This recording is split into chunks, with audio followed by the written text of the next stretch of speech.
defected to the APC. Now they said they never left PDP.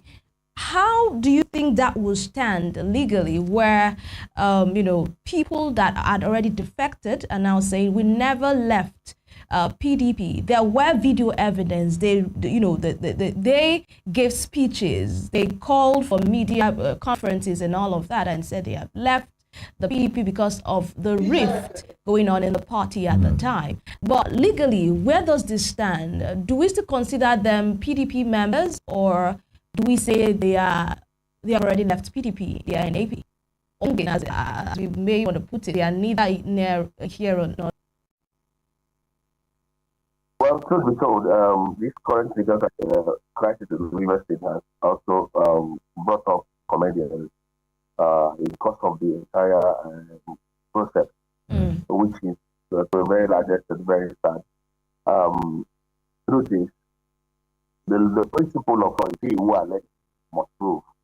Now, if you're saying you have not defected, I've listened to a lot of lawyers on the side of Amegule on this issue of defection. Yeah. And those who have claimed that there were no party register that has been registered and all that. And I have had just one argument in everything they have said. And I said, okay, I agree with you. They have not formally written down their names in any register at the ward level. Another. But when it comes to defection properly so called, because I had worked at the National Assembly and I still consult with the National Assembly. And I understand that when it comes to defection, you need not go to your ward, especially as a National Assembly member, which also translates to the House of Assembly. You need not necessarily go to your ward to officially register with the said party before your defection at the National Assembly is being recognized. All you need to do is to transmit a letter to the Speaker or the State President, and the case may be. The Senate President, upon resumption of plenary, reads your letter of defection. Immediately he finishes reading your letter of defection, stating that you have moved from Party A to Party B. Of course, you know, at the National Assembly, different political parties sit on different sides of the assembly. They don't sit together. They are not mixed. So once that defection has been done, you will carry your bags, your load from wherever the party you're coming from, and move to the seats of the new party. This is not giving record to the past whether you have done anything at the local, at your village or your ward level. That is officially a defection. And this has been my argument to these particular persons who have held this opinion. So, but it all depends on how these guys want to prove that they have not defected.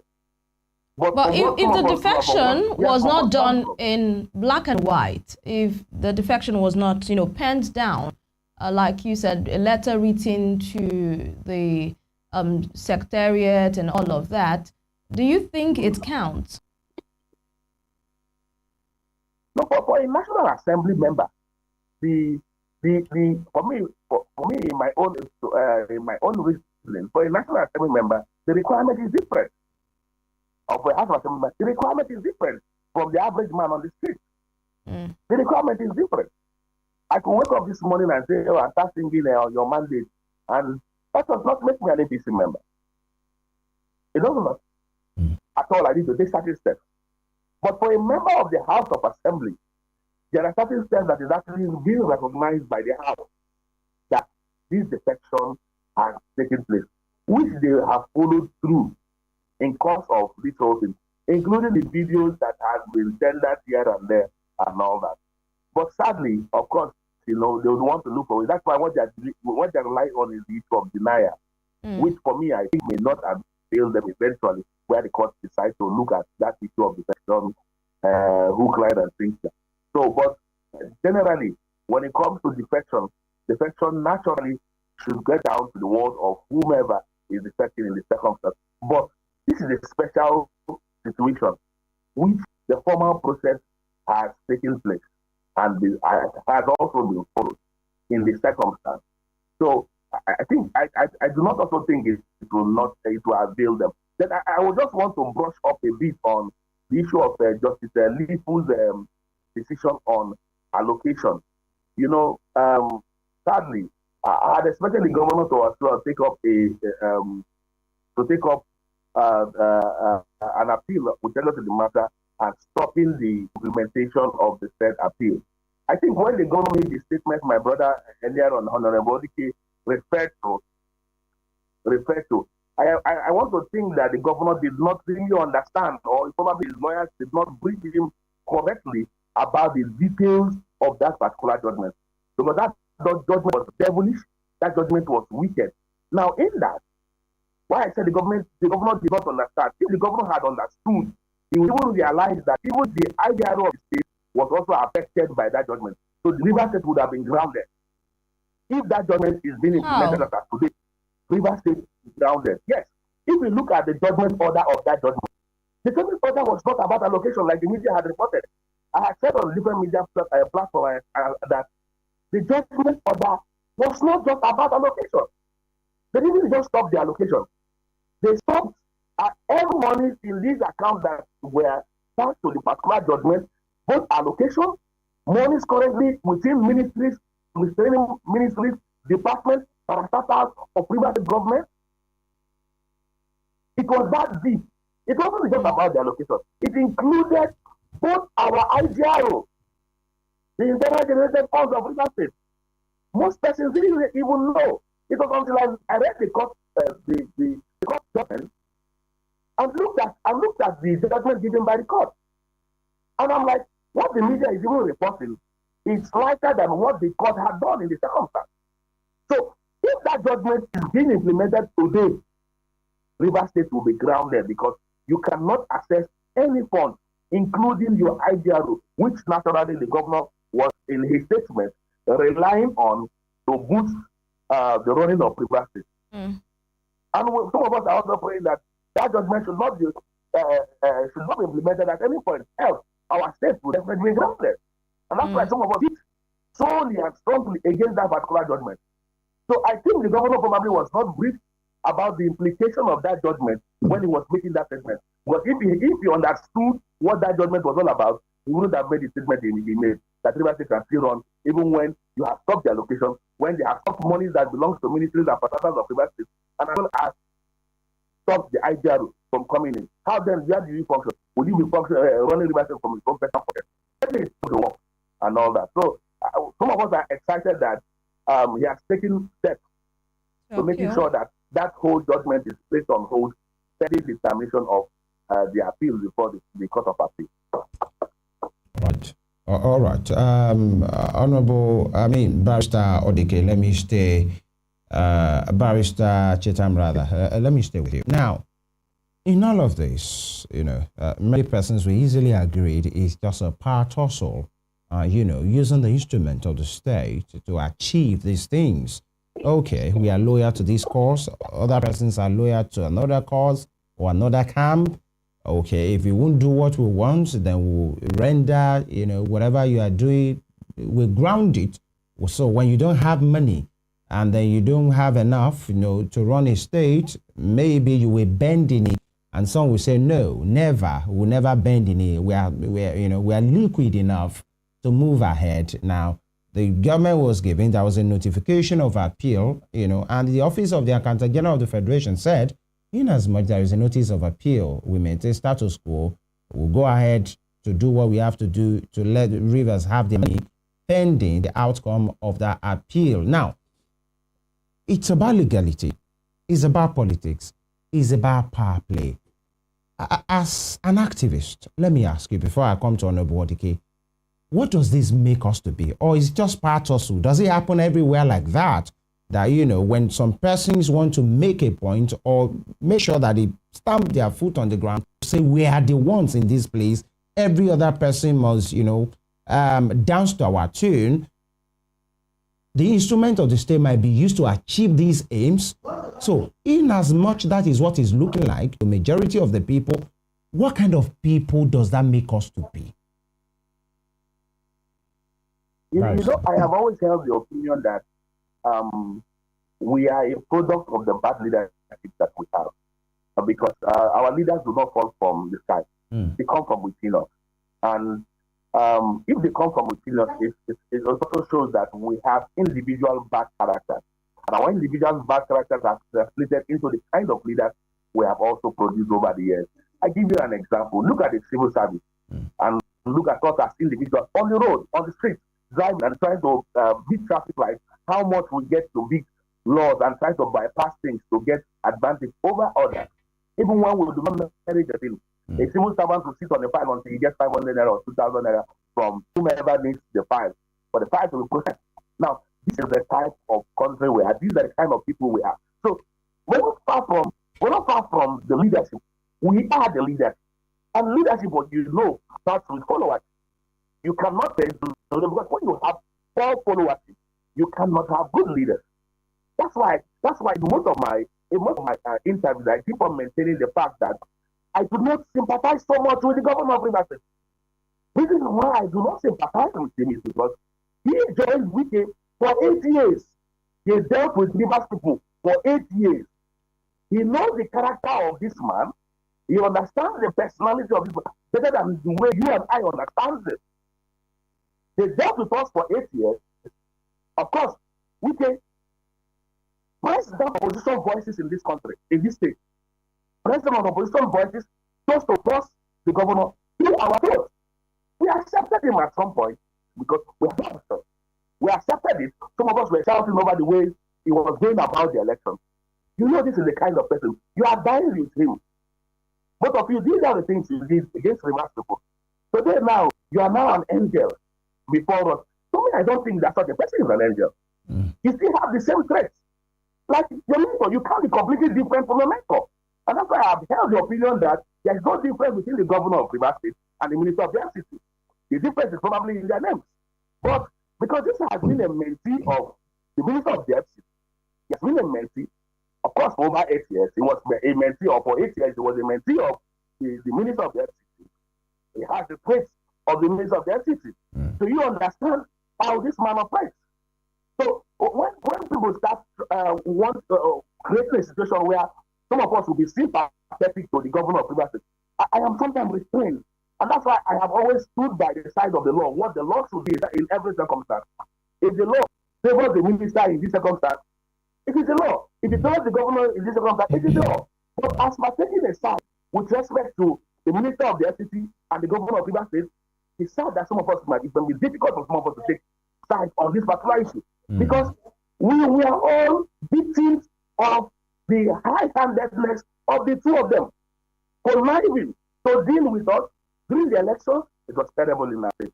It was terrible. They stopped opposition political parties from campaigning, from using the primary schools to campaign. People have benefited all these things from the hands of the FCT minister. It was evil. It was an evil act. He never had against it because it was an act that benefited him at the time. You know the tendencies of this man. So my own morality, if my morality would not even allow me to come and say, the minister is an evil man without rubbing in the governor. Right. Because if you were one of the last persons who saw the governor before he went to sleep, almost on a daily basis, being a close ally of the minister, when he was governor, all right, and you supported all his deeds, and you never at any point criticized him. You know the tendency, you know what he did to Rivers people. You were part of that system. You don't see anything wrong with it. So today, people want us to come and sympathize with the government. It becomes difficult. Because the scars of what they did to us yesterday is still with us. All right, Barrister, yeah. Honorable Odike, I'm sure you've heard Barrister Chitam to say, legality aside, if I may, just hold on, please. To say, legality aside, whatever you, handlers of the government, people, supporters of Sir Fubara is talking about, that is what you people did also to others as well. It was part of the government when it was good. They were, singing the praises of the same man. And now, the Barrister Wike that people, some of you are not criticizing for holding your principal at the jugular. It didn't just change overnight. Possibly that's how and what he has always been. Now that you are the one suffering, that particular holding and choking of the breath, now you are complaining that nobody should even cut you some slack. You want to respond to that? Yeah, first of all, before I respond to that, let me also try to correct an impression earlier made by Barrister Chetam that the governor was ignorant of the judgment earlier given, stopping the allocation to the state and for the state to access of his fund. The judgment was very clear, even to a layman, that it also affected, just like he said, every aspect of the state government assessing funds, both internally generated and so on and so forth. The governor understood. But like I said earlier, we understand that anything that has to do with a state law, are you with me? Anything that has to, if you have been listening to me keenly, I have hammered on that. Anything that has to do with a state law, that the Federal High Court cannot assume jurisdiction over matter that has to do with a state law. It's a case that the state high court should ordinarily deal with. So we knew that judgment just is all about power tussle. Somebody trying to use the instrumentality of the federal high court to gain some kind of legality or legitimacy to have his way. So having said that, I'm sure I have clear on that. Then coming back to the assertions made by Chetam, I understand Chetam was on the other side of the divide during Wike's reign as governor. If you, even before the coming of Wike, Governor Sim had also been around working with, in fact, even when Amechi was governor, he has also handled finance issues.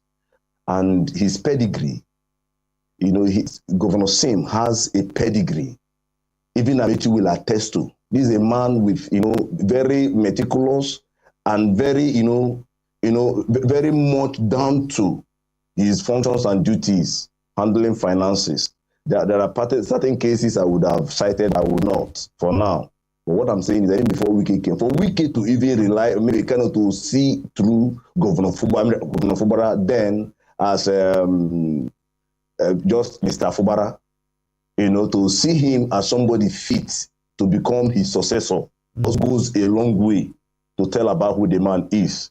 There's something about Wike that you will not. Sorry if I may butt in. That particular point that you made, that maybe what former Governor Wike saw in Sim Fubara to say that he's a real ideal man. Maybe others will say maybe he saw him as somebody that could extend, quote unquote, his hegemony, his foothold on the state. Would that be wrong? No. There's something because about they worked together for a long time. I'm coming. There's something whatever I want. I'm coming. There's something about Wike that you need to know. What's that? Wike might be doing what we do not like today. Are you getting me? Wike might be doing what we or me do not like today, but there is something about Wike that you can't take away from him. Are you understanding me? He knows, he sees through some of the people he works with. The only thing was that, maybe he expected that things would have just worked the way he wanted, the wrong way, but did not also see that the God factor, that God can also step in, because like Bible God he turns the heart of the king, in whatever direction he wants. So God may have also done something to ensure that whatever hidden agenda he had,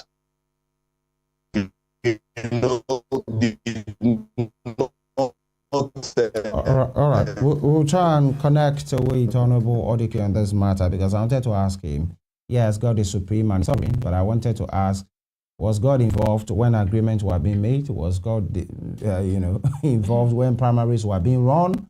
When ambition was the order of the day? And, Barrister Nwala, are you with us? Angle. Hello. Oh, no, okay. What agreements? Okay, all right. Please land on your thoughts, Barrister. Honorable Odike. Yeah, to summarize, like he also said that Governor Fubara teamed up with Wike to do all that.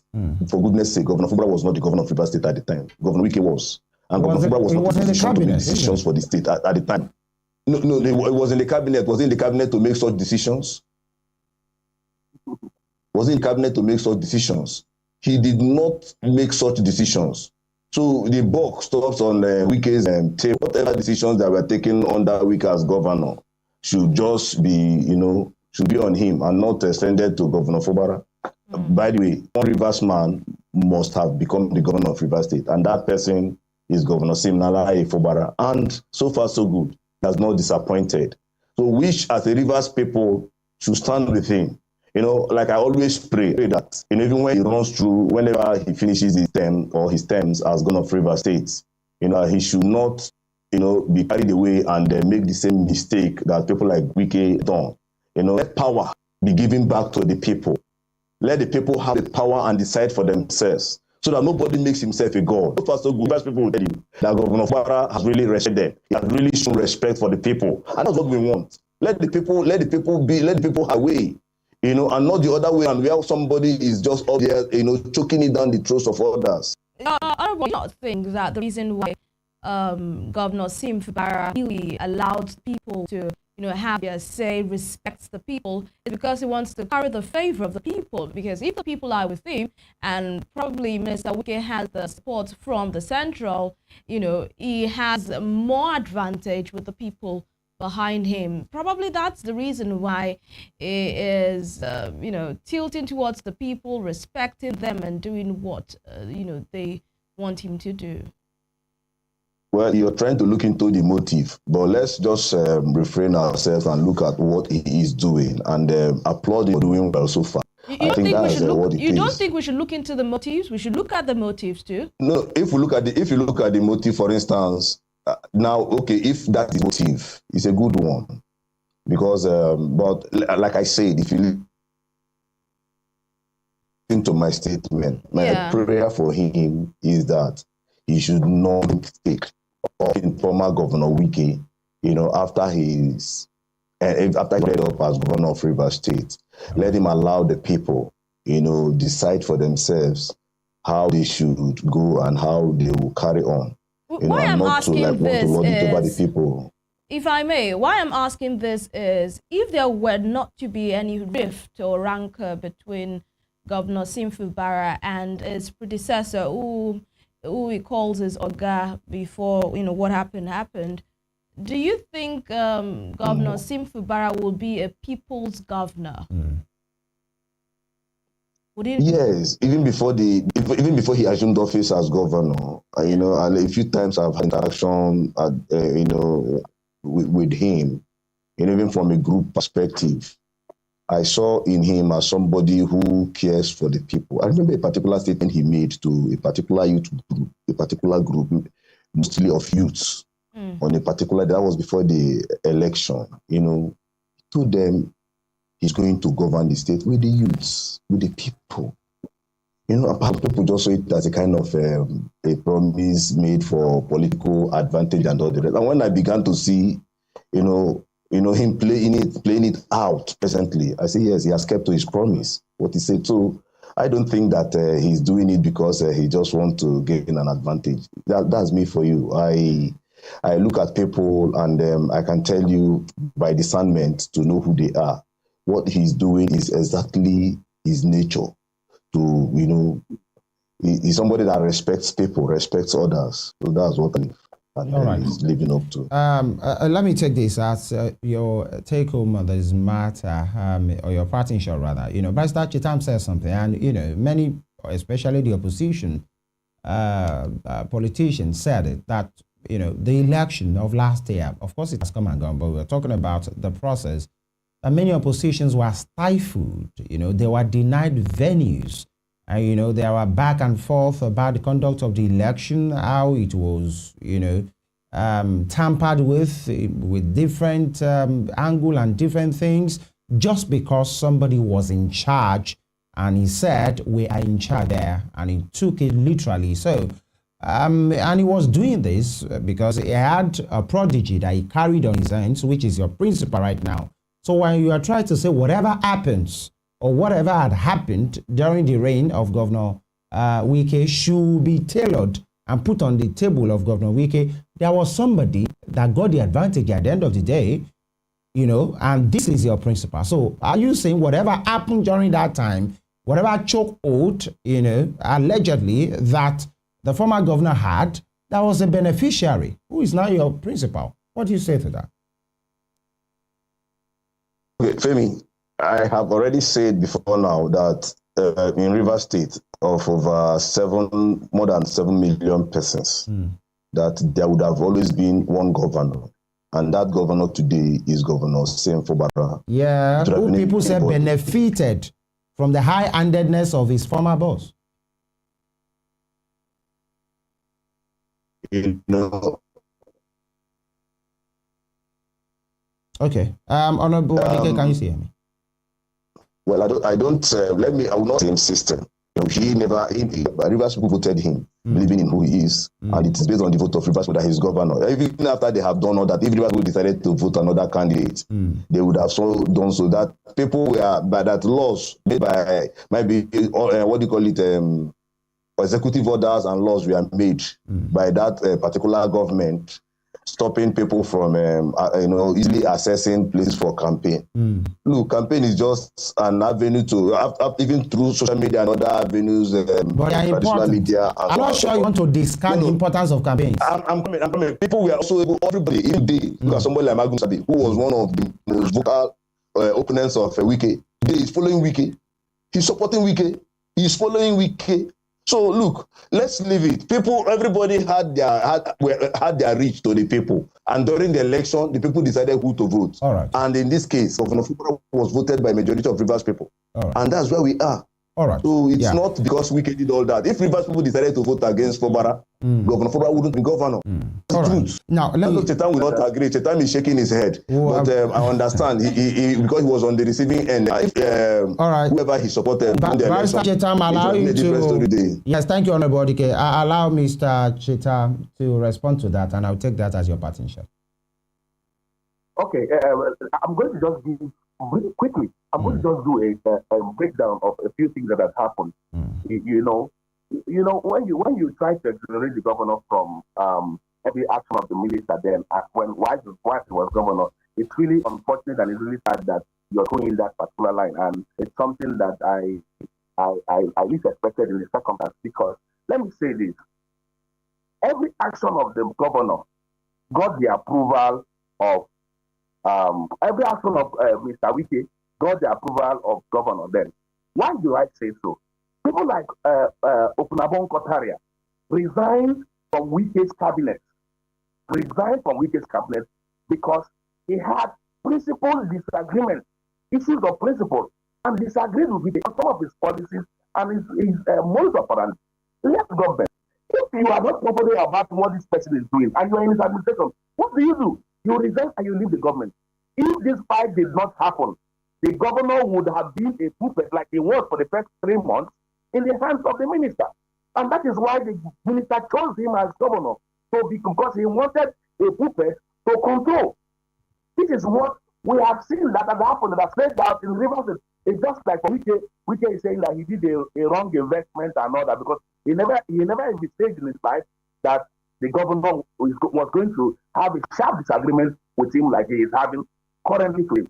Which of course the disagreement to a large extent is to the advantage of Rivers people.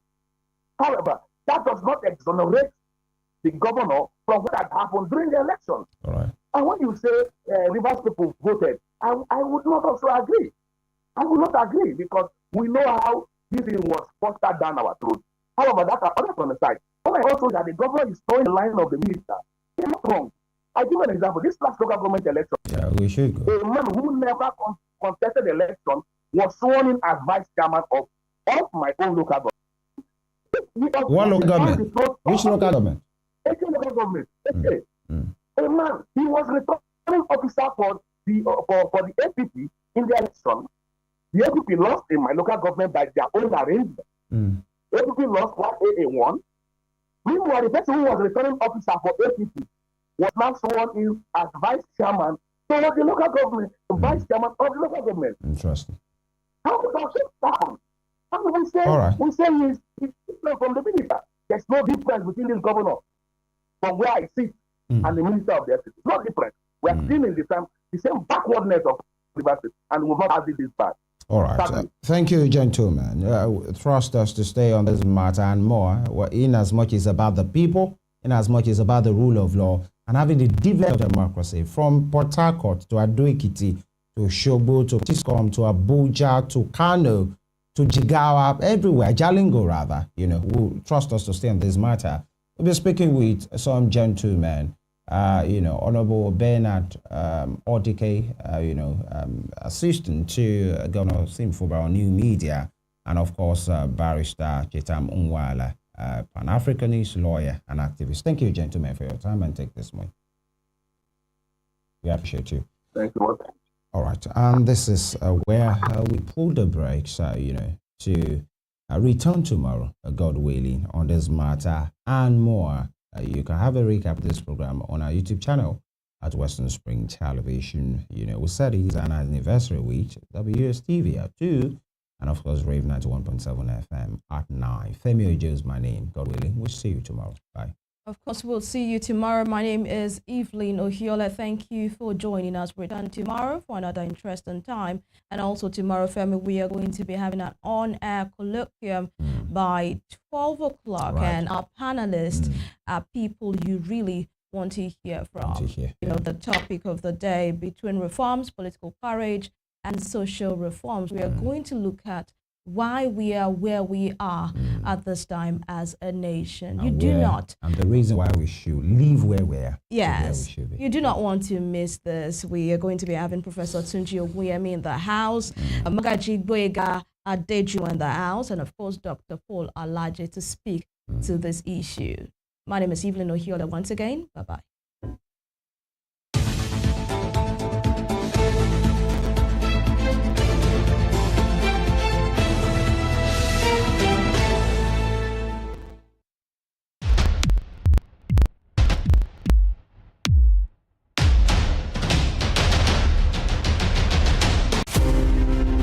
Ahmadu Bello, a Prince Royal, was born 6th of December 1910 at Rabaville, Sokoto, northwestern Nigeria. His father was a head and heir apparent to the Sultanate throne from the house of Usman Fodio, a religious and social reformer who brought the Habib dynasty under the Fulani Caliphate. In the beginning of the 19th century, Ahmadu reached the bar of political participation when in 1954 he engineered the establishment of the Northern People's Congress (NPC) as the first political party in northern Nigeria and the rallying point for politicians in the region before independence. History will not forget Ahmadu Bello was which by the for the insight to assume political administration in Nigeria's independence era. His elder statesman and the Soil has fees on 200 naira currency as a mark of the Akis of Nigeria ends. Western vision identifies Ahmadu Bello as a watershed character in history.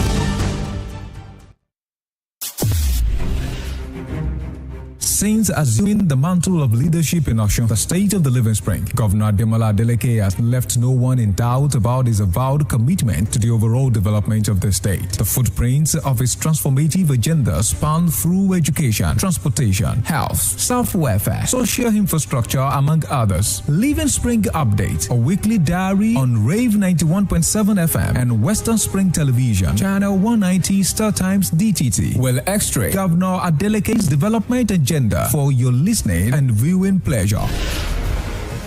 From the budding market to innovative agricultural initiatives, from testimonies of civil servants and retirees to the cheers of artisans across the state of Spain, discover how Governor Adeleke's administration is driving the economic growth of the state. Stay informed and engaged with different updates where we will delve deep into the depths of infrastructure, new in healthcare, education, other impact strides made across the state.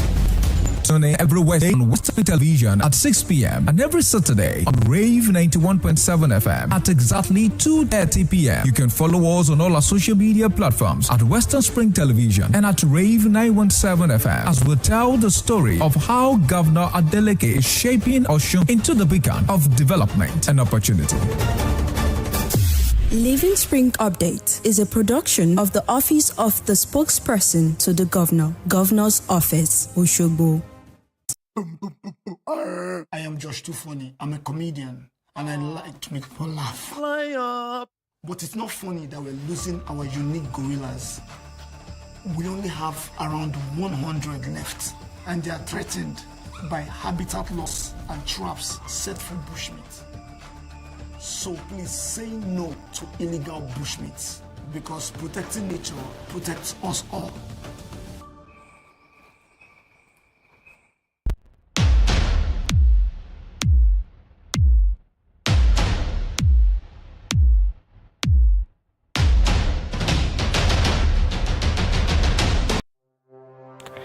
tasted, affected, sound, found. What do we see? What do we say? Flowing from a spring. A fact A to Z. Check and confirm. Ever expounding current events. Traveling down from the business gist to the globally arising happenings, to the sports news, to the bittersweet infos. Get transmission, diffusion, back and fact, this back flip. Within seconds, not words, the few problems, numbers, not will I said as it is, except misheard. This is the news as it is.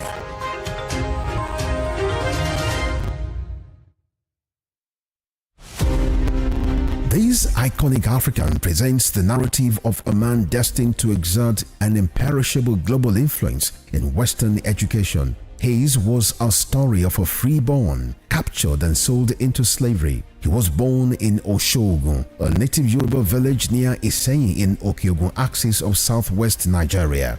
Samuel Ajayi Crowther was the foundation student of Fora Bay College, Sierra Leone, the foremost university where the pioneer set of native Africans were educated. Samuel Ajayi Crowther's greatest contribution to humanity was his translation of the Holy Bible into the Yoruba language. The man who authored the Yoruba dictionary was also credited with the translation of English classic hymns into Yoruba and the Ekwere languages. Samuel Ajayi Crowther's private residence in Badagry, incidentally the first story building in Nigeria, is an archival museum dedicated to the memory of Africa's first bishop.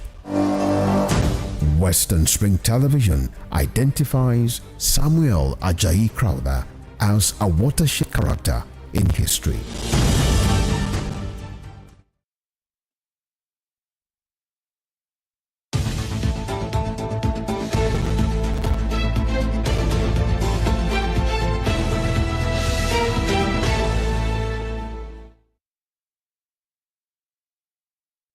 A very beautiful day it is right here in the studios. Welcome on board to Spring Trend and Western Spring Television. Here we'll speak to trending issues, especially on social media. Who is trending, what is trending, where they are trending, and we get to take reactions. My name is Evelyn Ohiola. You know, I do not do this alone. Femi Ojo is right here. Welcome on board, Femi. How are you doing today? Thank you very much. We're live. Yes, and that's very important. Yeah. We are live. Thank you. Let's move on to our first story this morning. You know, there was an announcement that the Dangote Petroleum Refinery has reduced the price of its premium motor spirit from 990 naira per litre to 970 naira per litre. According to the Group Chief Branding and Communications Officer of the Dangote Group, Anthony Chiejina, he said the reduction was to appreciate Nigerians as the year ends, appreciation for their unwavering support in ensuring that Dangote Refinery came to light. Let's check out if Nigerians, receive this appreciation from Dangote Refinery. 20 naira less, off, and that's like 2% less. Reduction. But by the way, it's something. 20% for 2% rather. That's 20 naira on top of 1 liter. So if you buy 1,000 liter, you know how much that translates to. What do you want to do with 1,000 liter? For marketers, I'm not a marketer now. Okay. It's for marketers. Let's check out at King Forms. King Forms says, when are we going to see the spirit? Spirit of what? I don't know. But then Alorate says, Joker, fuel has no business being more than 200 naira per liter. Let's keep playing in this country, and now we finally have the almighty Dangote Refinery running. Things suddenly got worse. How about the other refineries? What's the news story with NNPCL? And Olatunde at Tunef 51 says, please, what's difference for 20 naira do to alleviate the suffering? And African_Unifier says something that's supposed to be around 470 naira if Nigeria is a sane place. You know, everyone's just got their own figure. You know, someone mentioned earlier on that it should not be more than 200 naira. Someone here is saying it should not be more than 470 naira. But as it is now, Dangote is going to be selling to marketers at 970 naira. As opposed to the 990 naira that was earlier announced in October. Was it October? Or yeah, last month. What do you have to say to this, Femi? It is what it is. It is what it is. I'm telling you. Now, I think the thing is, whatever. If it means, the thing is, if it's an increase, we'll complain. You know, if it's just from 990 to 1010, we'll complain. Yeah. So even if it is 1 naira, we'll complain. Say, now 20 naira, it might be negligible, might not be, significant. But the thing is, well, the marketers, will it reflect at the pump?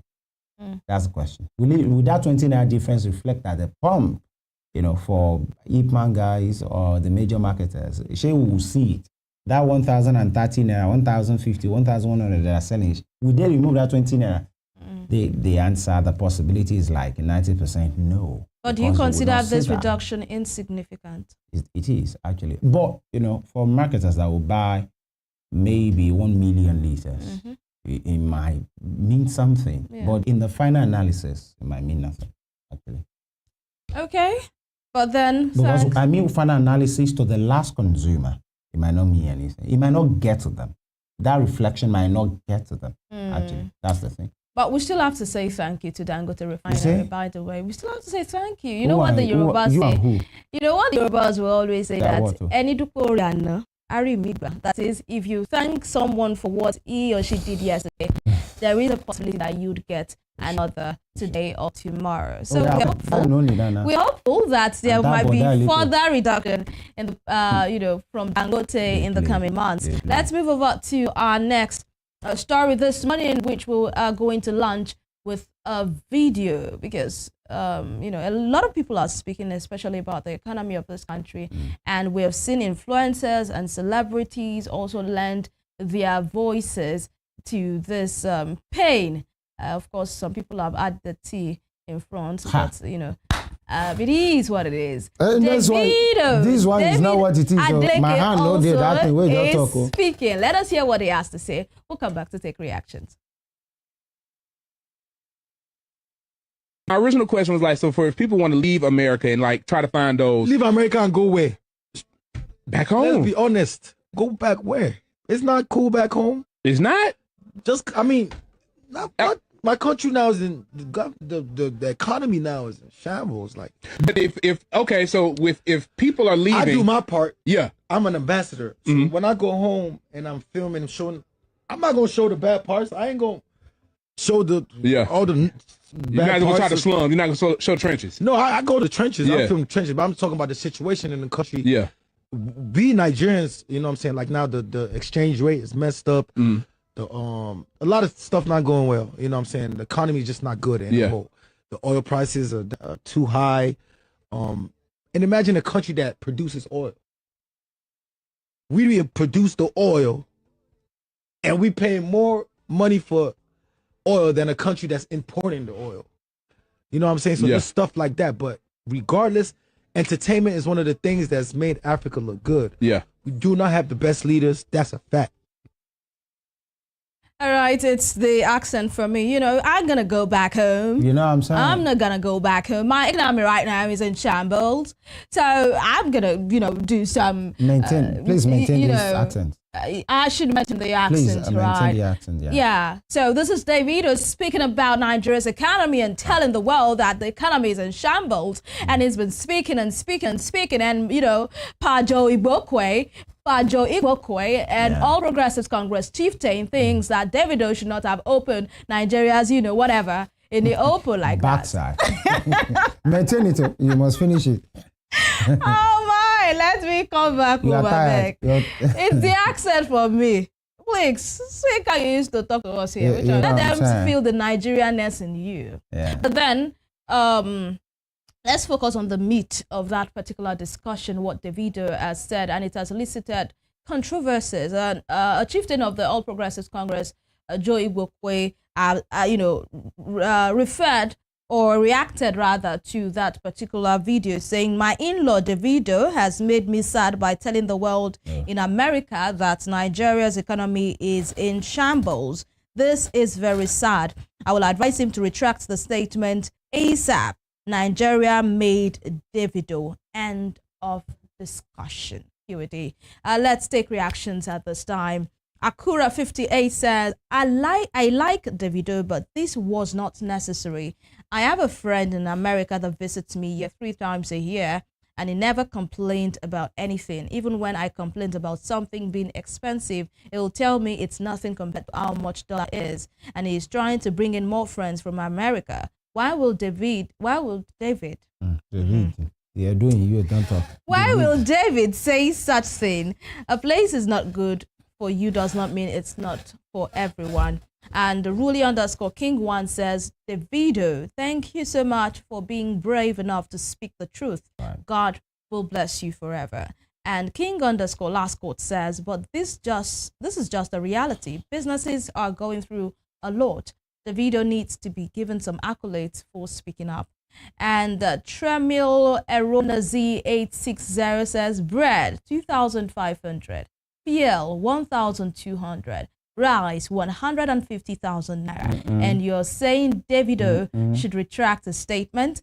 Dollar is 1,600, heading to 2,000. People can't feed. Parents can't pay school fees. Businesses are folding up. In fact, Davido should put that statement on his Instagram story every day to remind the world. And Jane_Obayuwana says, Davido's success is as a result of his hard work, which was undoubtedly influenced by opportunities abroad. Unlike some politicians and civil servants, he did not amass wealth by looting public funds. It's important to recognize that Davido has significantly contributed to Nigeria's economy, creating livelihoods for many through his own efforts and not through corruption or theft. You are all quick to react when someone speaks the truth about what's happening in Nigeria, but you won't take a stand to actually fix the problems. What do you think, Femi? Do you think that was too much for David to say on a world stage? Or do you think Joe Igbokwe is wrong for asking Davido to retract a statement? He's in law. Yeah, he's in law. I don't know. Is it because he married from the East? Yeah, I think that's it. The thing is, as far as the message is concerned, right, where's the lie? Where's the lie? But because of the stature of David himself, he's not just one quack somewhere, so to speak, or, he's somebody, especially in art and entertainment, when he speaks, even in Africa, people listen. Yeah. You'll have expected that, it should be the ambassador, right? And he said, I'm an ambassador. But then, an accent for me. Yeah, Ghana talk. But then, wisdom is profitable to direct. One might say, because of the platform, you don't want to sell the country shop. As ways you pass the message, but it doesn't look like you are running the state down. Do you think he ran the state down? He threw the country under the bus? I think that's not his intention. I don't think that's his intention. Maybe it came out that way. But then the thing is, if actually the country is doing well, there's one reason to say that. Many persons will come and say, now these Nigerians, they make more money. Joy Gogo said Nigeria made him. I'm not sure Nigeria made him. You don't think Nigeria? How did Nigeria make him? Right? Nigerians put him forward. Listen to his song, stream the song, he gave something that Nigerians want. Actually, he's giving a bad vibe. He's doing bad music. Possibly it wouldn't be as this much. But if you listen to his stories, when it was coming up, Nigerians, we have the population to help anybody. Yeah. If actually Nigerians come for you to say, not that come for you to say we are supporting you, we are big enough to hold our own in our esteem. But when you listen to some of David's story, there was a time he was pushing his craft with his money. He will be paying DJs to play his music. He had the money, by the way, because of the program. He will be paying to attend gigs that people are paid for, just to be known. So he has paid his dues. He's not always right. I don't believe in some of his, I don't really trust his lifestyle. Yeah. And it's not my own to trust his lifestyle. I'm not an Adeleke. Okay. But maybe the message come out in a way that looks like he's running out the country. But when you check it, is the economy in what? Is it flamboyant? Is it flourishing? Is the economy doing what the people want? But persons might feel he has attained a stature that he needs to be careful of his words. Why he still continues to speak the truth to power. People like this, they speak the truth to power, but then, it can be political as well. David has been very vocal, especially anti-APC things, because of his inclination with his uncle and, his family. So, balance is that. But Tell me what is wrong with this man. Somebody said he has a friend who visited him and said, oh, don't complain, things are expensive all over. Yeah, we know. But then what's the majority of the people saying in all of this? That's just it. Pick your word carefully, but still speak it. All of us not be they help sometimes. That's just the thing. Sometimes you just have to be blunt and say truth the way it is. And for somebody of his stature, I'm not sure anybody will say, I'm not employing you again. It's okay. All right. Let's go on to the next story. We'll travel to my home state, Edo State, where the governor has set up a 14-man panel. Excuse me, where are we going? Don't do that. Don't do that. Oh. The Edo State Governor, Senator Monday Okpebholo, has approved the formation of a 14-member state assets verification committee to investigate the administration of former Governor Godwin Obaseki. The committee will be inaugurated on Tuesday, 26th of November, 2024 at Government House in Benin City and will be chaired by Dr. Ernest Afolabi Umakiye. And, let's just take reactions very quickly. Anozie Chidi says Buhari's format. Same format Hope Uzodinma followed. Same tactic you are following. Guess what? They are all failures. Please don't go down that path. Focus on governance and the rest will take care of itself. Is an advice from Anozie. And then Diana Obot says he don't have to, go face bad road for Edo State. You want to use 4 years pro Obaseki's administration. Later you can't blame PDP say and them not allow you to do the work. And Diana Obot also giving Okpebholo an advice there. And Toib Olani says, who is advising here? And Valencia Cute says, Nigeria politics is a total mess. Can't successors think of something innovative to do first to improve the state situation rather than probing its predecessor? Tell me very quickly, what do you think? There are people who believe that if we have a working system during the transition process, then there would have been that probe of what the former administration did. You would have looked at the figures and numbers to know that, okay, this is what had happened in the last administration. Not that you would use the first year or your first 2 years to probe the former administration, then you use the last 2 to blame them for the failures of your own administration. Yeah, coming from your home state, Mr. Okpebholo, Okpebholo, depending on who he's calling now. Yeah. I beg to disagree. Truth can coexist. You can probe whatever you want to probe. Is it the one going to their houses? He has a committee that will do the work. When politicians want to, kind of patronize you, they feel, oh, you should focus. Is he the one doing the work? He has a committee that will do those things. Would they need to come to him every day? No. You don't consider this witch hunting? The thing is, politicians, because of the rancor that happened during the campaigns, the part of and everything, somehow to call it witch hunting. I don't see it as witch hunting. Do you think he would have probed if it were to be an APC to an APC that only has one answer now. That only has one exactly. Answer. That's why people believe it's witch hunting. Hold on. What I'm saying is this. Now you can't probe during transition. You don't have the power to do that because you are not in government. Yeah, you can only discover things. Exactly. Look at the figures. So when you have discovered things, the next thing is probe. Then you probe, okay, and let there be community. The thing is, let them be sure that they have something that because they will have found out things. You just don't throw probe the basis of people, to mudsling them and then to paint them in bad light, and then nothing will come out. If that is what happened, then Obaseki should sue them if actually he knows that it's clean. But the thing is, for the accountability that we're talking about, Evelyn, whenever you're in a capacity, know that by the time you're exiting and they call you to come and answer some things, you must answer. Don't see it as witch hunting. Even if it's 20 years, that's the reason, and that's the thing that should guide us to behave while we're in power. Yeah. Not that it is. For people to say he's not concentrating, no. You can do multiple things at different times. Yeah. You have the judiciary to focus on something. You have commissioners to focus on something. You have a committee to focus. Many things can happen at the same time. It will not be governor that they will be standing in front to say, okay, Kileshe, what did you do? Oh yeah, governor wants to see this one. No. Have a committee to do that. Okay. So if anybody will say it's because of something, that's why the governor is not working. All of them, they're not serious. That's just the way it is. Okay. It's a government. By the way, former Governor Godwin Obaseki has said he has nothing, absolutely nothing to hide, and said that he's ready to be probed. Even before this panel was set up, while he was rounding off, he said he is ready to come answer questions and he's ready for any probing.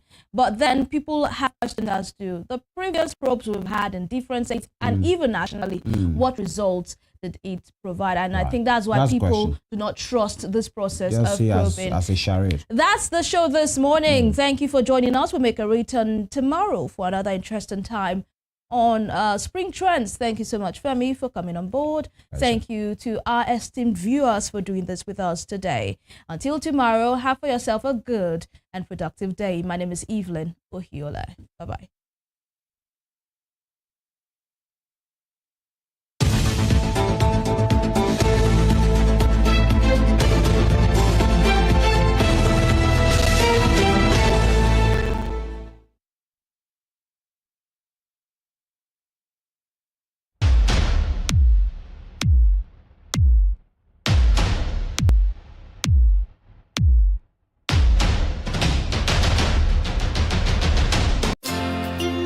Imagine a school where learning is fun and every child is empowered to succeed. Welcome to Bishop Felix Owolabi International Academy, where young minds are nurtured to become leaders of tomorrow. Our passionate teachers and state-of-the-art facilities make learning a nature, from academics to sports and from sciences to arts. We offer education, foster creativity, critical and capital of average size of 24 pupils and teacher student ratio 1 to 10. We pay attention to out. You get advantage of our home away from home boarding house, in-house school clinic with qualified personnel, ICT unit with internet connectivity, among others. Registration is now on at Felix International Academy into pre-nursery, primary 1 to 6, JSS and SS classes. Come, avatar of our facilities at number 1 Faith Triumph Drive, behind Galaxy Hotel, West Bypass, Ring Road, Osogbo, Osun State. For inquiry, please call 0913-756-6375 or 0803-829-4796. Bishop Felix Owolabi International Academy, making the most of life. Since assuming the mantle of leadership in Osun, the state of the Living Spring, Governor Demola Adeleke has left no one in doubt about his avowed commitment to the overall development of the state. The footprint of his transformative agenda spanned through education, transportation, health, staff welfare, social infrastructure, among others. We are 1.7 FM and Western Television, Ghana 190 development agenda for you and viewing pleasure. From the bustling market to innovative agricultural initiatives, from the testimonies of civil servants and retirees to the cheers of artisans across the Living, you would call how Governor Adeleke's administration is driving the economic growth of the state. Stay informed and engaged with Living Spring Updates, where we will dig into the details of construction projects, new initiatives in health, education, and society across it. Every day on Western Spring Television at 6 p.m. and every Saturday on Rave 91.7 FM at exactly 2:30 p.m. You can follow us on all our social media platforms at Western Spring Television and at Rave 917 FM as we tell the story of how Governor Adeleke is shaping Osun into the beacon of development and opportunity. Living Spring Update is a production of the Office of the Spokesperson to the Governor, Governor's Office, Osogbo. Television gives everyone an image, but radio gives birth to a million images in a million brains.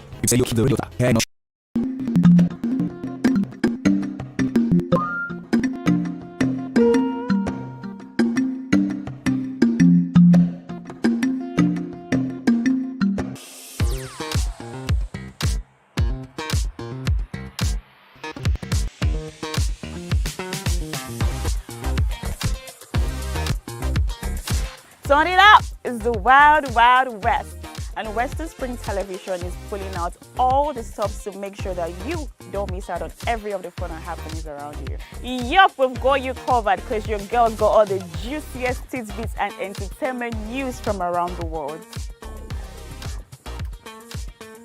Cross over to the chocolatey side of entertainment. Join me, Chocolate Cassie, on Eccentric as we take you into every bit of the juiciest news, fashion, music, movie updates, and other trending conversations. Together on the show, we'll get personal with your favorite celebrities via phone call, Zoom, or even live here in the studio.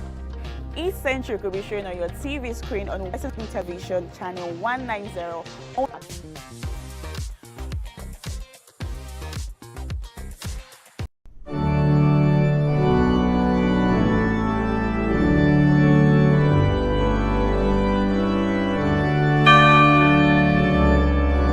Here are 5 amazing fun facts I bet you never knew about Christianity.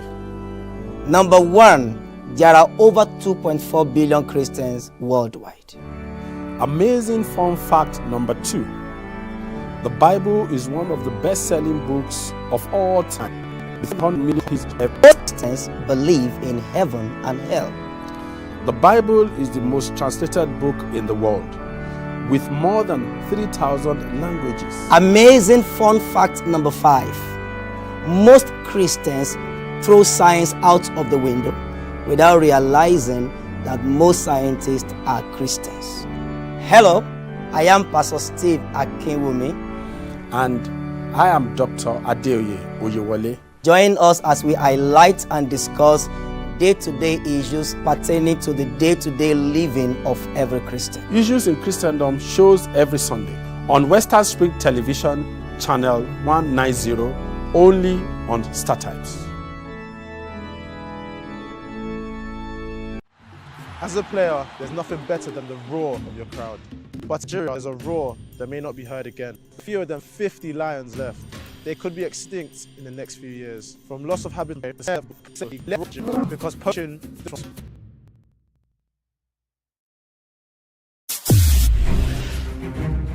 Since assuming the mantle of leadership in Osun, the state of the Living Spring, Governor Demola Adeleke has left no one in doubt about his avowed commitment to the overall development of the state. The footprints of his transformative agenda span through education, transportation, health, staff welfare, social infrastructure, among others. Living Spring Update, a weekly diary on Rave 91.7 FM and Western Spring Television, channel 190 Star Times DTT, will extract Governor Adeleke's development agenda for your listening and viewing pleasure.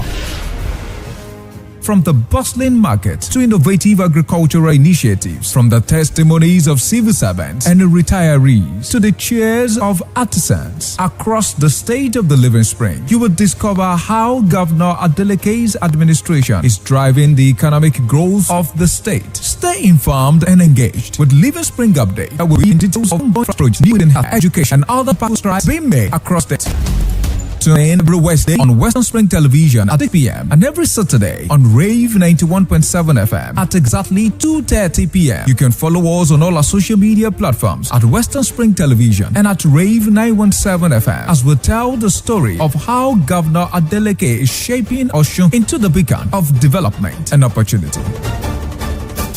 Living Spring Update is a production of the Office of the Spokesperson to the Governor's Office, Osogbo.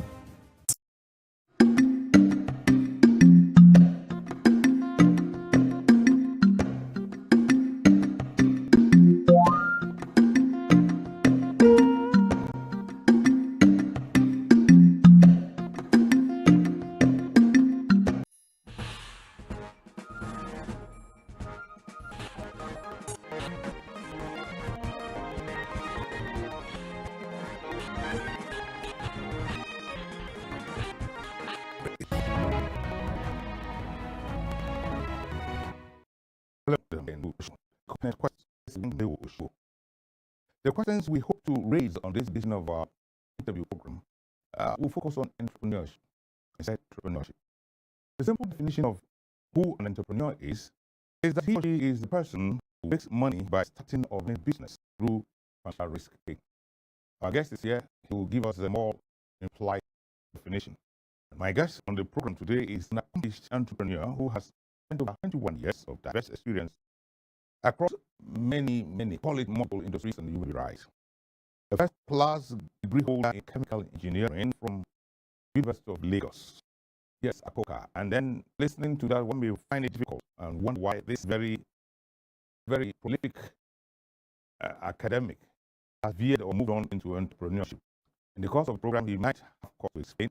But then, let's welcome him into our midst. I speak of Mr. Bolaji Jegede. You're most welcome to this program. Questions. Thank you very much. I'm very happy and proud to be on this show today. Thank you very much. If indeed you are privileged to have a woman shake. I'm going to your anchor of the program, and for the next 45 minutes or so, we should be discussing issues, discussing about entrepreneurship. You are again welcome. Thank you very much. Now, I want to say that This program is in 2 parts. We'll spend the first part looking at what I might want to call concept definitions, then zero in the other half of the program to discuss some of your pet projects and what have you. So let me begin by asking, what is entrepreneurship and who is an entrepreneur? I give a little understanding of mine now of it. You are in the field. What is entrepreneurship? Who is an entrepreneur? And so basically for me, entrepreneurship is just the science of running a business of your own. So you're an entrepreneur when you are able to come up with an idea and see that idea through into a viable business.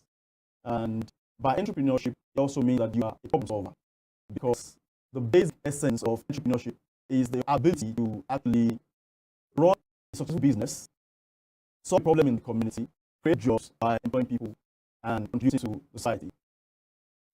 Is entrepreneurship profit-driven or human development centered?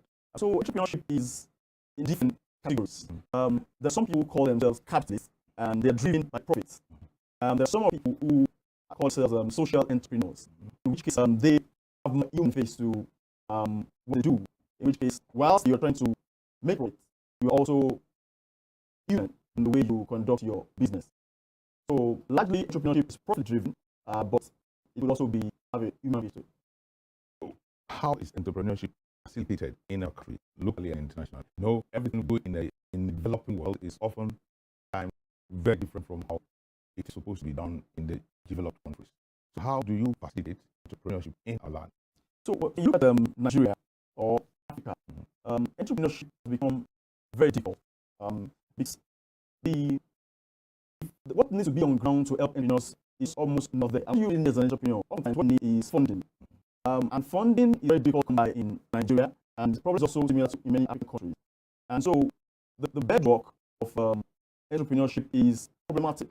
So it makes the journey always very difficult for young Nigerian African entrepreneurs. Whereas in Nigeria, if you're going to get a loan for business with the commercial banks, you probably get a loan at about 35% interest. That way, you cannot run any successful business with that kind of funding, because how much can you make? You'll be working for the bank. In Europe, you can get loans as low as 5%, maybe less. So in the developing countries, those entrepreneurs are really like a camel going through the eye of needle. Okay. You really need to be an entrepreneur at heart to really survive. It means in that way you must not be you must be human development centered, not necessarily profit driven. So you can be. I'm asking. You can be the two. It all depends on your orientation and what drives your entrepreneurship enterprise. Okay. So you can be profit driven, you can be human centered. So it depends on your personal lean. Okay. The expression entropy is all about the way of measuring the lack of order in a given system. Entropy. To what extent does entropy affect entrepreneurship in our country? So when you talk about the state of order and you're looking at entrepreneurship in Nigeria, we cannot really say that it's a chaotic situation, because the thing that you need to actually survive as an entrepreneur is not there for the part. Fund is a problem. In Nigeria, so power is a problem. And if you are running a manufacturing business, for example, also business, you need power. Power is not very expensive in Nigeria. You need fuel, PMS for the most part, diesel, those are extremely expensive now, and that's perhaps one reason why there's protests going over the place now. So everything you need to run a business has become almost 4 times the cost. Rents are high, so you run an office, it's high. So everything is chaotic. So when you say entropy, there's no equilibrium, everything is chaos everywhere. So to navigate kind of chaotic situation, you need to be really very smart as an entrepreneur, and to be very determined. When entrepreneurship is extremely difficult thing to do in Nigeria and Africa. So if it's not your calling, you're going to get out. And we've seen that happen all over the place. You have mentioned smart. One needs to be smart. You mentioned in the course of your answering my questions problematic. You have also talked about problem solving. If I galvanize all this together and I ask, can the entrepreneur afford to be overcautious in a third world country like ours? It's going to be, in my experience, it's going to be very important to be cautious, not necessarily overcautious, because entrepreneurship has its dynamics, and the situations change with time. In which case, you have to be also very present to see the change coming, predict change, and be able to flow with trend. And so when you look at the things that happen now, 10 years back, there was so much technology driving businesses. Yeah. Now you have technology driving businesses, and people have to change the way in which they run their businesses. Now, 10, 15 years ago, not so many businesses were online, but today, if you're not online, you don't get your house. So as a business, you have to be very aware of the changes in your environment so you can adapt your business so your business doesn't die. Today now, there's the boom of the artificial intelligence. And now people are also looking at how do we operate artificial intelligence to our business to be able to cater for the millennials and the Gen Zs, so your business can remain valid and running. So that's why you can't be overcautious, but you have to be actually cautious with low that you're not losing money, you don't waste money, but you can actually take advantage of the situation on ground to increase your profit margins. Well, to what extent you mentioned artificial intelligence and things like that? Are these new main introductions not a threat to the society you want to assist as entrepreneur? You want them to be employed, but artificial intelligence has a tendency to drive them out of job. Okay, so artificial intelligence in itself is amazing, and like every other thing, artificial intelligence has its own drawbacks. It has advantages and disadvantages. So when you look at some productivity tools like GPT, it makes life very easy for you as an entrepreneur, or even as a student or as a career person. So things that could have taken me sometimes 2 weeks can take me 1 or 2 hours using AI tool. So AI tools can help business gain leapfrog. The tendency is that, which is on the drawback side, is artificial intelligence, people can lose their jobs because now machines can do what people can do. A machine can do it very fast, So you may not have much people anymore when you begin to engage technology in your business. So that's the drawback. So how do you solve that drawback? Is that people need to also understand that in a changing climate, you also have to adapt your skill sets to design required. So if AI is going to be here for a while, so if I say people begin to learn those technologies so that you can distinguish yourself in the workplace. So if you actually, truthfully, AI is not going to take away some jobs, but new jobs are being created. So the question is, how do you as an individual become versatile enough to learn and stay on course? So, when initially, maybe some 20 years back, when the whole idea of computing came in, and the people use it, right? So, but we have to adapt to using of computers and face out computers. So if you were ready to adapt, just get thrown aside. Exactly. So AI is going to create new jobs. So we need people with new skill sets. So the idea will be to learn the skill sets and make yourself a new era. Okay. Seth, I want you to define and perhaps explain what is energy renewal. What is involved in that effort at renewal? Okay, so when you talk about renewable energy, so energy, the idea of renewable energy is energy that is low in carbon emission. So additionally, we have crude oil, PMS, and other of energy sources that generate a lot of carbon dioxide into the atmosphere. And those emissions have a way of causing what we call the climate change. And so over decades now, technology in renewable energy have been developed. So you have solar power systems, you have hydro energy, you have geothermal energy, you have wind energy. Those are renewable sources. And we call them renewable because the source of those energy are always lost. So solar energy, for example, the sun is always there. And when you use kind of technologies, they don't emit carbon dioxide that affect the ozone layer and causing global warming. So like these days, countries around the world are trying to diversify away from fossil fuels into renewable energy. We're talking of hydrogen now, and those energy sources, biomass and biogas and natural gas. The life we live today as people, as a nation, and indeed the entire world is very development conscious. How much social development crusading are entrepreneurs doing or carrying out in a third world country like Nigeria? And how impactful has it been? So some entrepreneurs are doing well, trying to do something we call corporate social responsibility. And by that, we mean that as a business, we set apart some amount of our profit to help in society. So you're doing projects in underserved communities. And we're examples of people who are doing amazing things in those areas. So I don't know if I can mention, we have the Illumine Foundation, for example. They've devoted, I think, $1 million to young entrepreneurs all over Africa in the last maybe 6 years. They are doing amazing well. So many of those young people gone on to run organizations are not employing people. Last time I was listening to Tony Omelu, and he said that about 400,000 jobs have been created through that effort, across Africa. The Dangote Foundation is also doing a lot of amazing things, and so, but a lot of people can do more. But when you see the volume to which people are doing entrepreneurship in Nigeria, most organizations are finding it difficult to even break even or make any meaningful profit, let alone try to then put money into the community. So if entrepreneurship and the barrier to entry is reduced, companies can make more profit, and you can have more companies doing corporate social responsibility, and so many companies can actually be impacted by the social development efforts. I think there are people doing well in those areas, but there's a lot more that I'm done if entrepreneurs are able to make money than lose money, which is what we're seeing these days. You mentioned a short while ago, if the barriers to entry could be reduced or they can be reduced. What do you mean by that? Okay, so barriers to entry.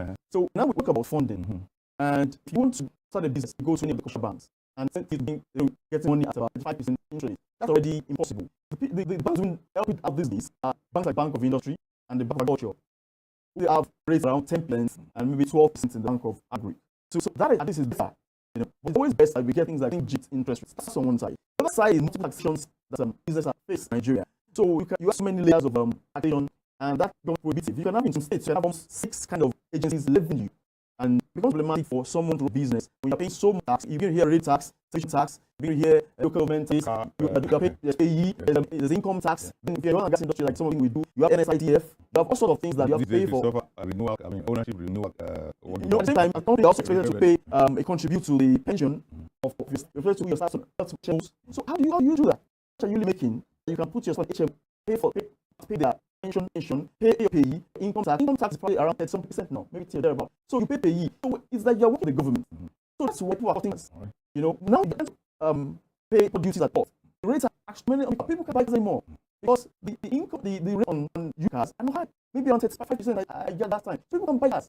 So businesses are suffering in Nigeria, and we hope the president and the administration, the government, can really a lot of entrepreneurs. Entrepreneurs, especially MSME, are the ones that create jobs in any economy, and we create the most jobs. And if we have so much problems that we cannot take money at single distress, we're facing multiple at all levels. We are facing some of the law agencies upon laws. I mean, you have some of different agencies to offices. Yeah. I mean, asking questions. You know, the Ministry of Ministry of Labour will come. What they're coming to do most of the time is for them money. Before you agency is there. So it's a very problematic situation. And people are losing jobs. Don't realize that if not making profits, people can't keep their jobs. Yeah. And so the government needs to understand that if you're not solving these problems, then the government is not going to be as government. Businesses need to support. Go to China. I have done 20 Chinese partners across our organizations. And China, the government helps those businesses survive. That's why expanding massively. But in Nigeria, it's as if the government is key businesses. And look at what is happening to Dangote now. He has spent $20 billion to build the biggest refinery in the world. And people in government, for their selfish and business interests, which we don't understand, will not even allow him to do all he needs. Okay. So in some way, but I hope it's been solved. The government says he's entitled to pay in naira. So that helps, and we should thank President for intervening. But we know that there's a lot of that. Yeah. Okay. Let's leave that for another time. Yeah. My own Nigerians is in our DNA. You never can tell. We know whether to call you an engineer or a minister. That's why I asked Bolaji, because you are a professional engineer, chemical engineer. Today you are into entrepreneurship. So I say, Bolaji, we'll be back. This is part. We will go on a short break, and when we return, we will look at some of these things your organization has been doing. Thank you. Viewer Atom happening in a chat with Bolaji. He is an entrepreneur and the chief executive. We will be back. The show remains pertinent questions, and we will keep on asking him very many pertinent questions as they affect his work, entrepreneurship.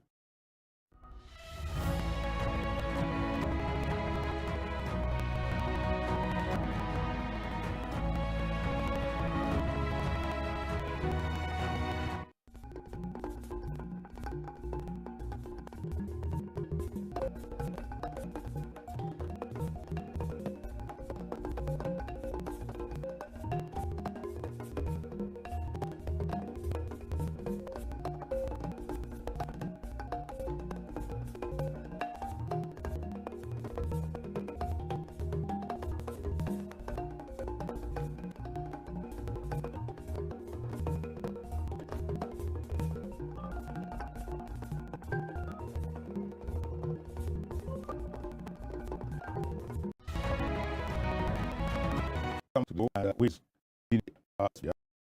consultant, product manager, before I went, I was telling you that this is a man who has left his 40 and is now into real business. Let me ask you, a chemical engineer, hold a first-class degree in that field, what pushed you out of your 40 and now you are into entrepreneurship? Okay, so for me, entrepreneurship is something I believe is my calling. That's what I'm born to do. Mm-hmm. You know, so I started entrepreneurship while I was in the second year in the University of Lagos. And when I started, I read a book, The Richest Man in Babylon. Okay. And that book stirred up something in me that began the entrepreneurship journey. And so in the second year in the University of Lagos, studying about engineering, I began to think that it's like I love what that talked about and how you could grow your income. I started thinking around what I could do. And so the first I did was that I went to get the leadership of a mosquito repellents. It's called odomes. So when you rub on your body, mosquitoes will be able to bite you. And in the University of Lagos, we are very close to the lagoon. There's a lot of mosquitoes. And people read at night. It's a lot of mosquitoes. And that's you have to be solving a problem. So mosquitoes are the problem. So when I got that distributed, so I would go listen to lecturers, send it in the night when people are reading. So people buy it and use it, and solve the problem. And I was making money doing that. And that became very exciting. And I went on when I was graduating in University of Lagos, I already had 3 days on campus. I had the photocopy in my room, in my hostel. Then I had other one in a girls' hostel. I partnered with one of my classmates to be running in our room. We're sharing the profit 50. The one she's running the room. So later I also started, I realized that when I was getting 4 level, we were doing programming in engineering. So I went to learn how to program. That's why I was still program programming, C++, kind of very old ones now. And so I went to learn it, and I knew it very well. I started what we call the BG Programming Institute. So my class would come to my institute to come and learn. Yeah. So that time, I would charge them about 1,000 each. So I knew I had more than almost 10 people in my class. About 2 people. Yes, students. Yes. So you go, I run that institute, training people. But not many of them because probably we will know it. So I'll have some assignments for them, and they'll still pay for that. So later on, I started forex trading. I was training people in forex, and then later I have 5 different businesses I was running out. But I also had the presence of mind to be able to also focus on academics. So I was able to come with the first class, and when I was graduating, I was not here. So I was the third best graduate student in the faculty of engineering with a CGPA of 4.8 out of 5. So I was able to blend academics and entrepreneurship, from university. So that's what I've been doing since I left university. I had scholarship to Cambridge University for my master's degree. So I went to Cambridge University, but I realized although I knew I'd succeed academically, but I was one in entrepreneur. So I went to Cambridge University, I was on scholarship, and at the second term, I just didn't like classroom environment anymore. It wasn't what I wanted to do. So I dropped off university, and I left and went to get up an oil and gas company. So even I lost all the money. I came back to Nigeria, started up again. So it's that roller coaster, and that's what I enjoy doing. So that's how I started entrepreneurship joint for the university, and now 21 years. Okay. And we're doing some amazing things. Okay, we will get to some of those amazing things shortly. Foundations do not necessarily make money. So when you call foundations, they are typically not for profit. It doesn't mean that they shouldn't make money, because they do make money. They make money enough to be able to continue run the foundation and continue to be amazing with it. They are not driven, and that's the difference. Now, imagine a Nigerian foundation not being profit driven, especially younger ones like you are talking of the Dangotes who have gone to jail. Yes, they have it. How they got it, we don't know, but they have it. They lose. What lessons you draw from some of these ones who have established? Okay. And challenge they went through. Okay, so running a not-for-profit organization or a foundation is something you do. So business do it when they are made money, so that they can use that some of their money to give back to the society. Some people run foundations as their own business or as their own calling, right? So typically, ideally, foundations should be not profits, but it's not to say they will not earn money, because it's like an organization. So you have staff, you have to overhead, you have to pay for your lights, you have to pay for your vehicle, you have to maintain your properties, you have to pay your rent. So the more you make money and to be able to solve those things, and so why also do amazing things in the society. So what people do typically is to apply for grants. So a lot of development partners, the United Nations, the EU, all sorts of development partners that allow foundations to apply for grants and get grants to do the program doing. And so that's the ways in which you can say you're getting grants, or you have a business, then of your profits, you put that into community development through foundation. You are an accomplished entrepreneur. The story you just told us, dating back to your student days, got to a point where you're employing anywhere. As the person became your student in that institute you set up. Currently, you are the convener of Osun Vision 2035. Make Osun great for all. What brought this about?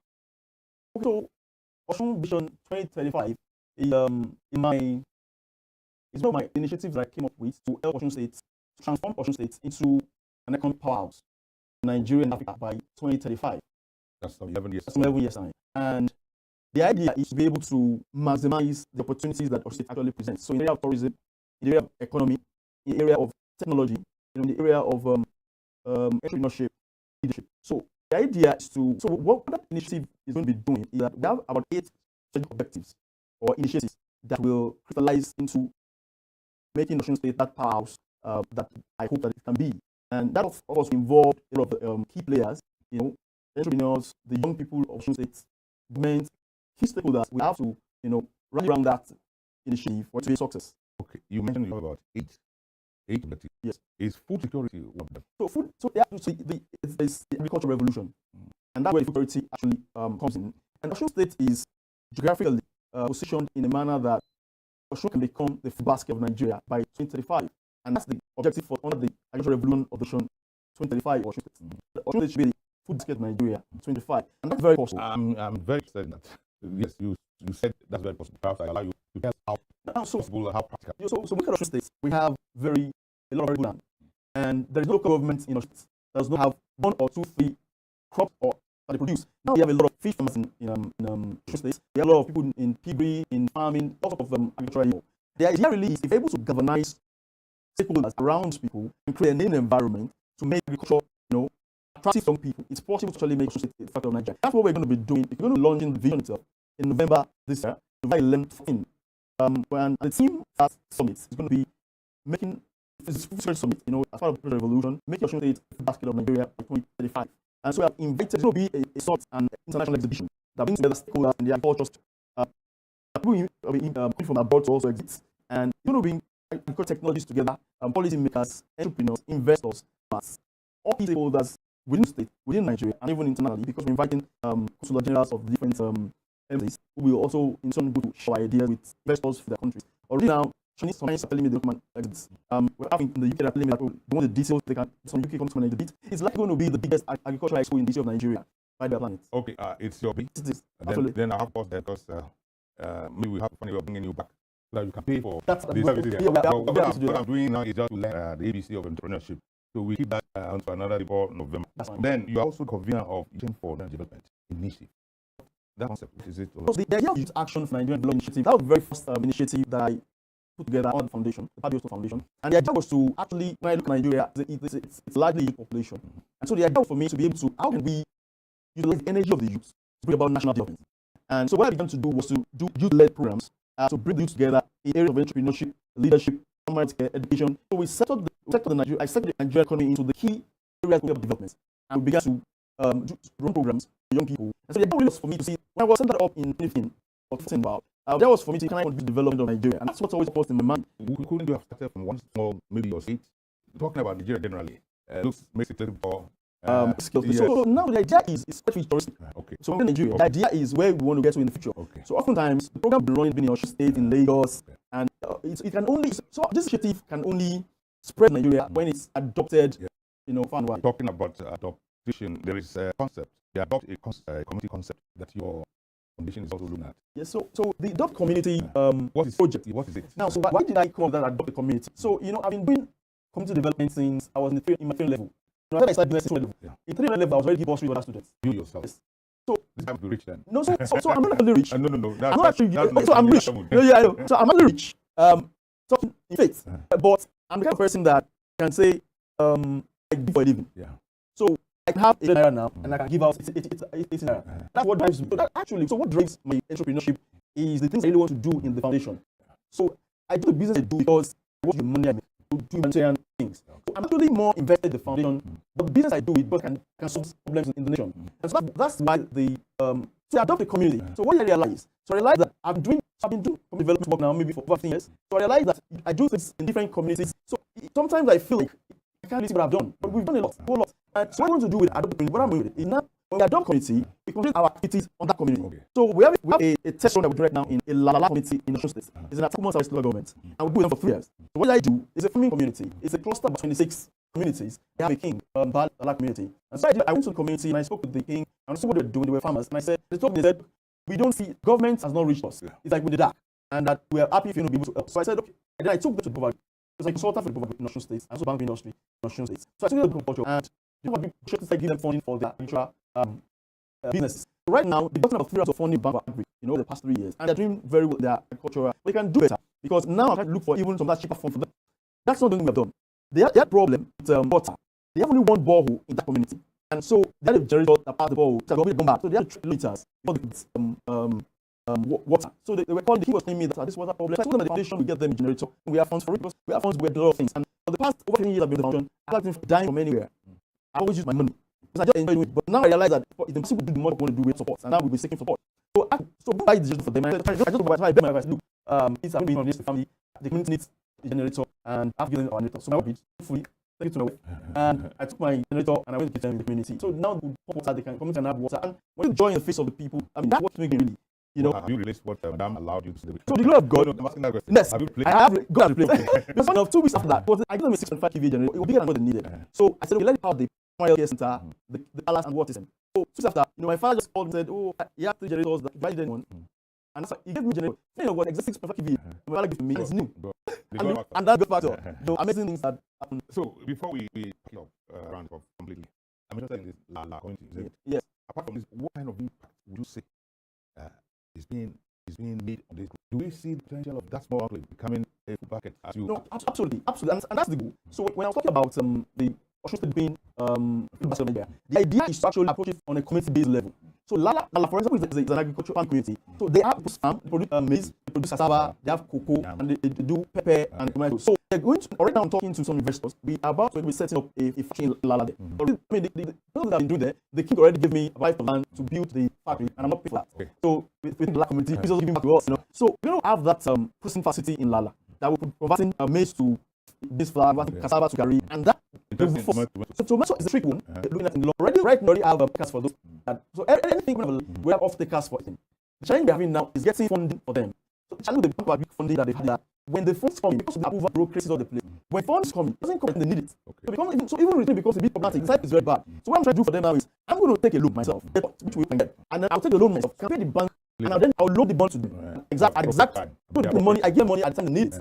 I can pay the bank now, and then they will pay the interest, same interest, but it's not convenient for them. Right now, they're also under pressure to pay the bank industry. So I'm going to absorb that pressure, and I'll pay back the bank industry wherever I done from my money, and they can actually force and have it collected on their business, and that we can build that community. And that's what you can translate a different piece of states, and to achieve that dream in the agricultural revolution vision. Well, Engineer Boaji together, I suppose you come from Bishaland. Yeah, yes, I'm from RNK. Okay. I'd like to appreciate you coming. I put in a call less than 72 hours, and you have been able to be here. So thank you very much. Aside in November, hopefully we'll bring back here, and that time you'll be also willing to do public relations for this organization. Absolutely. The session is a friend of myself. The MD is an uncle to me. He's still like a mentor to me. Sometime in June, whether it's the Vision 2035, whether it's even the Vision 2050 that I have for Nigeria, he's always supporting everything I do. Thank you very much. It's really a pleasure to be here. Yeah.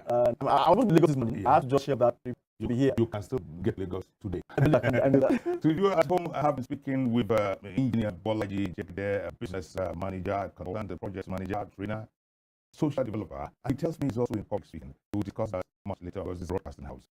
He is also an entrepreneur and chief executive officer of a private initiative called Fabio Sobro, Foundation for Rural Development. He has been our guest. I want to appreciate him for coming. I want to believe that you also have some very useful lessons, particularly in the first half of our presentation that dealt with concept definitions of what entrepreneur is, what's renewable energies, and things like that. That has been our story.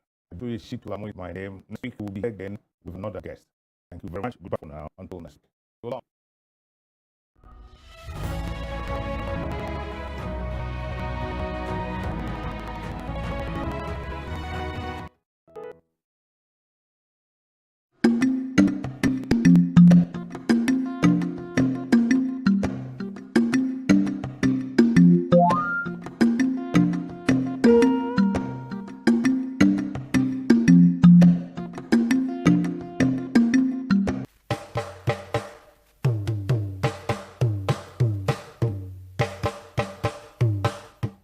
onírúurú ọ̀kan òjọ̀kan